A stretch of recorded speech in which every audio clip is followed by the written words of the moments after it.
में परिवर्तन आवश्यकता थिला जोथि यशस्वी प्रधानमंत्री नरेंद्र मोदी जी 2020 मसीह जातीय शिक्षा नीति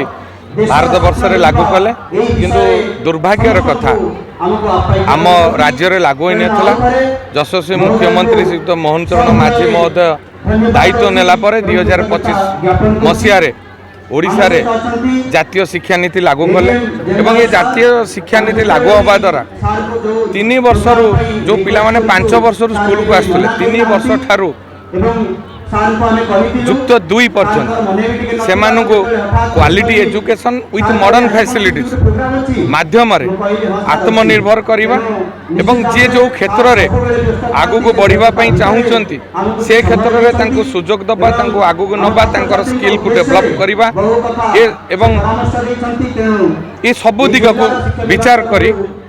यशस्वी प्रधानमंत्री नरेंद्र मोदी जी ये शिक्षा पद्धति की आनी भारत वर्ष शिक्षा जो देशर शिक्षा भित्तिभूमि जेते सुदृढ़ से देश सेते सुदृढ़